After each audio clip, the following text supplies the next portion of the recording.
Now, just a little warning before we begin. There will be major spoilers in this video for the 1st, 5th, and 6th episodes of Tales of the Jedi, the Ahsoka episodes. So if you have not seen those yet and you don't want anything ruined, it is a really good time to click away. Alright, so what did you think of the Ahsoka episodes? I think I may have liked the Dooku episodes more. Wow.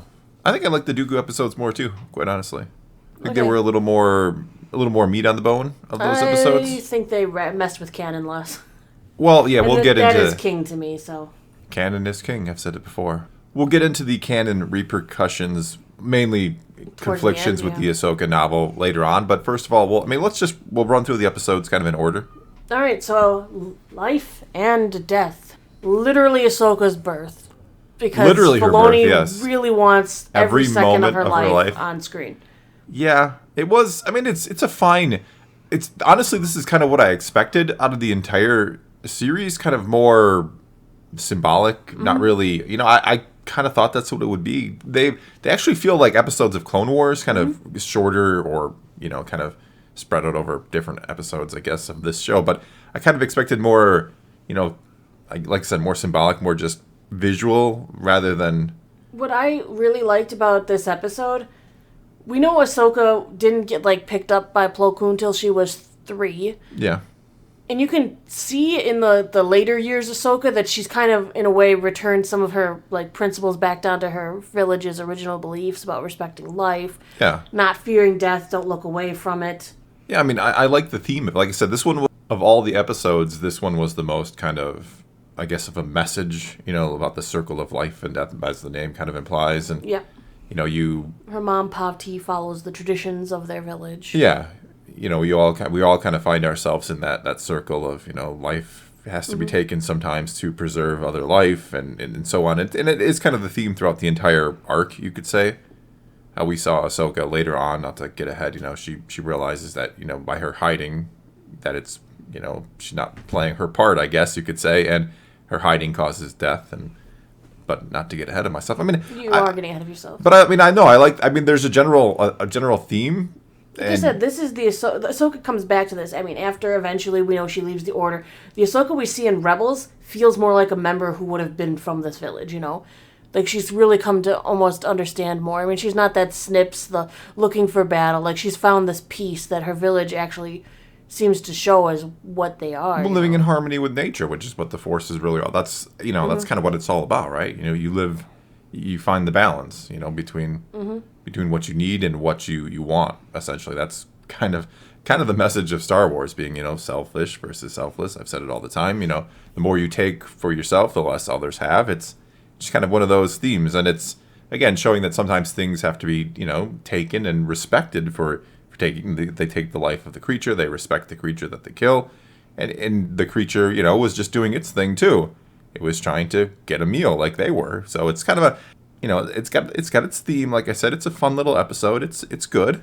I mean, I think Filoni is again kind of making Ahsoka out to be the greatest thing since sliced bread, essentially, with her kind of riding. I mean, as soon as the episode started and I knew her, because we've seen in the trailer a little bit how this was going to go. Like, I knew she was riding back to the village on the back of that thing.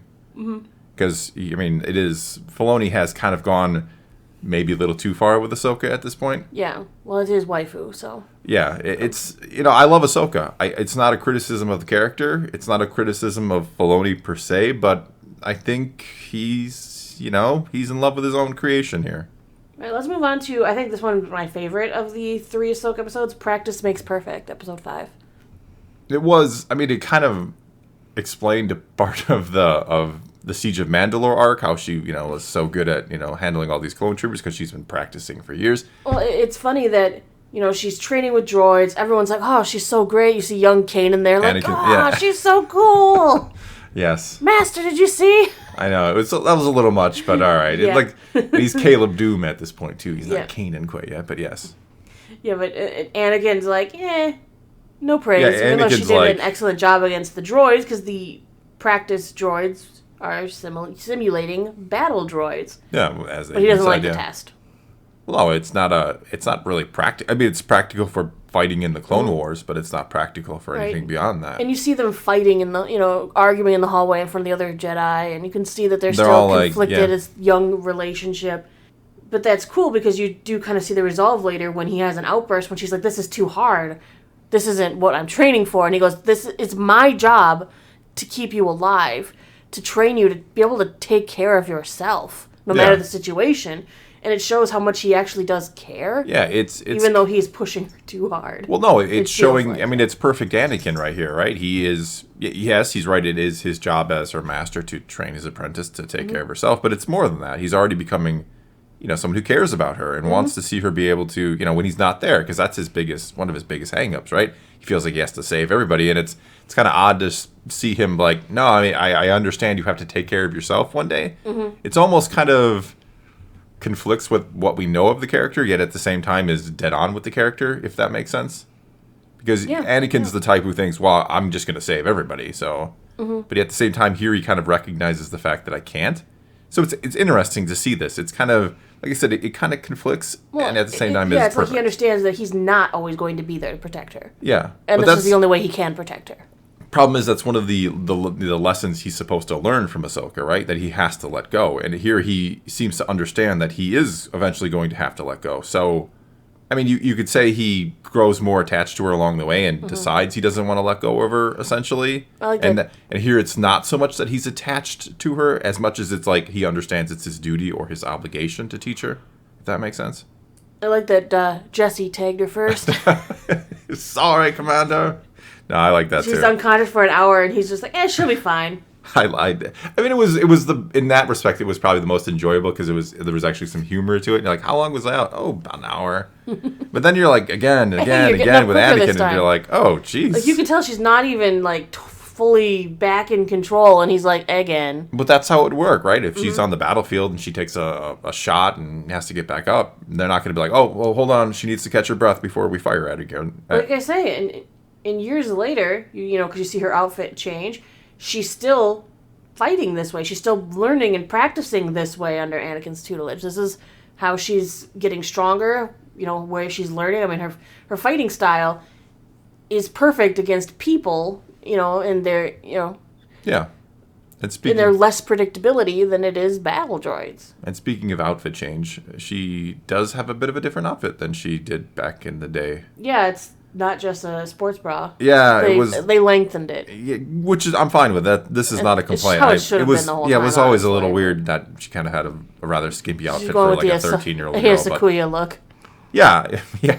I mean, when she's older, fine, go for it. But when you're a kid, it was always an odd choice. So I'm not in any way upset that they kind of then it was just covered up a little bit more. It was a little hard at the end when you see at the end of the episode Rex walking her in to face the clones when they have now been. Yeah, that was kind of cool. It was like a clip right out of Siege of Mandalore, where it really was. Yeah. No, I like the connection to that arc and the Siege of Mandalore arc. I thought that was cool and kind of also showed why these clones might have a little bit of well, no, it doesn't exactly. I mean, there's a lot of reasons why the clones have respect for her, but she's really trained with them. I mean, it's not like she's really gotten to know these troopers, and so it adds a little more to that tragic story, if you will. All right, then we'll move on to the weird episode, Resolve. Well, it wasn't weird. I think it's weird because of the fact of how much Filoni just throws out lore to characters he wants to. Because we talked about in the Dooku one, without giving anything away, how none of that really seems to break what we know from the canon sources. It's flexible enough where you could flex from the novels that Dooku's involved in. It doesn't break from that. Ahsoka, he just finished destroying the book. Yeah, he took one thing from it. The Ahsoka novel had already been wrecked by the Siege of Mandalore arc, because if you've never read the Ahsoka novel, there are these like interlude chapters that flash back to what happens on Mandalore. Completely different. Yeah. And now we have the rest of the book. I mean, could you... I can't figure out how you... If you wanted to bend backwards and then, bend again a little more, I guess you could imply that this is a different Inquisitor, which, I mean, it is a different Inquisitor. But the Bail stuff doesn't work. No, the Bail stuff doesn't work at all. So it's not bendable. No, because not really. Because she snuck aboard Bail's ships. No, it's... When she came in contact with him, when she was like, yeah, I'm ready to help fight the rebellion. In this one, he's like, here, have this communicator and call me when you need me. It's entirely different. Yeah, it doesn't really make sense at all. Yeah, because he sees her at the funeral and he's like, hey, here's my communicator and you have there's a duty to uphold and, contact me if you need anything. I mean, the only way you can kind of, make it fit is if it's just kind of it's a more simplified version of the story that you get in the Ahsoka. And even I know it would have to be. And look, I want to be clear. Like this is frustrating. I'm not trying to make excuses. This is taking a huge book that I thought was very well written. I really liked the Ahsoka book. Yeah. And just ripping it in half. Yeah, it's completely trashed. Now they may as well just say it's not canon anymore. It's not. It can't be. I know. The Siege of Mandalore clearly is not. There's no way to say that that's still somehow canon. No. So they just did away with the rest of it because Filoni had a whim. Which is frustrating because Filoni, kind of approved of the book. He put his stamp of approval on it, and so now here he is just saying like, nah. He did some sort of interview where he was excited to see Ahsoka stretch into other mediums to hear more of her story, and then he's like, but I can't. He is the epitome of a Sith. He cannot let go of his attachment here. No. He will do anything for her. Literally, I think the only thing they kept from the book is there was a farm.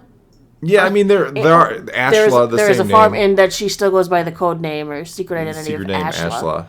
Aside from that, they got rid of everything. It's vaguely. That's why I'm saying it's almost like a simplified. It's not even vague. Well, it's vague. The farm in the novel is completely under Imperial control. I'm not saying that. I'm saying there's a vague. Like it's a farm. She keeps the same name. Yeah. She's in hiding. She eventually fights an Inquisitor. She joins with Bail and becomes a Fulcrum agent. That part we assume. Because she does. Okay, the general stepping stones, but then yeah, that's what I'm saying. Details are just all different. Exactly. I mean, there's a vague similarity. Now, as I just said, there's a lot left out, and there's a lot that comes after because she becomes the first Fulcrum agent, as we kind of see in Rebels. So, well, she still will here, but yeah, that's what I'm saying. It's pretty much assumed it's going to happen again, but no, it's just obliterates the Ahsoka novel at this point. It does.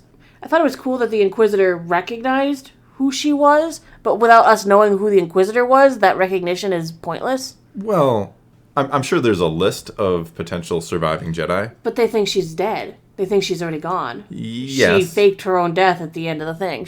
Yes. Siege of Mandalore. She's supposed to be dead. You're right. So why would he immediately be like, oh, a Togruta, and she used the Force. It has to be Ahsoka. Yeah, I mean, we don't know his story even though she's dead and shouldn't even be on the list. Yeah, you're right. My bad. So without knowing who that is, that they could recognize Ahsoka, if they would have been like, oh, it was actually a female and it's Barriss Offee, I'd be like, oh, that would have been, I think they're saving Barriss for something special someday. I don't know. Or maybe they just forgot. I'm just saying, unless we knew who that was and what the importance and how he knew her, it just feels like a waste. It rings kind of hollow. And it was, I think, the second quickest lightsaber fight, which is fine. Yeah, she turns his saber off, grabs it, and kills him with it. Yeah, I mean... Didn't even purify the crystals. Well, no, that happens in the Ahsoka novel as well. I'm assuming that, again... See, that's another thing that you could say is kind of the same. She takes 2 crystals and probably purifies them and makes her white sabers. Probably. There's the skeleton is the same, but the flesh and the bone... But the flesh and the muscle and everything else is completely different. Well, I know in the book, one time when she contacts Bail's family and orders to work with him, it's because she wants to protect some Force-sensitive children she came across. Yeah. Well, in this one, she's just like, I gotta protect these random farmers, including the one who betrayed me. Yep, but that's what a Jedi would do. It is what a Jedi would do. But, yeah. As for visually and everything else, and we kind of covered that in the Dooku. Again, I think it looks fantastic. I think this is beautiful. I don't know which order people will end up watching these. I know, but I mean... That's why I don't want to give away anything from Dooku in this one. Yeah, but I mean, again, visually fantastic. I thought the score was good again. I think probably Kevin Kiner doing his thing again. Yeah. So, yeah, I mean, I want more of this. I just wish Dave Filoni would respect the rest of the canon. I mean, this is not the first time. I mean, we have Kanan. I mean, he had a comic book series, that covered his youth in Order 66. He totally undoes it in Bad Batch. It's frustrating because he's the guy, right? I'm a huge Dave Filoni fan. I have advocated for his ascension to the ranks of, the top of Lucasfilm, and here I am, getting frustrated, dude, because he seems to be the one who is doesn't the chief care. In charge of, I'm going to tell the story I want to tell, even though it's already been told. He doesn't seem to care, and that in a way, in a way, I get that because, like, you want to tell the story you want to tell, sure. But you have to respect that others have, tried to leave their mark as well, and you're just erasing it. And you're making it so that now everyone goes, well, I don't have to read it anymore. You've No, taken you don't. somebody's work There's and just tossed it in the garbage. Yeah, I don't... as much as I liked the Ahsoka novel, there's no reason for me to recommend anyone read it.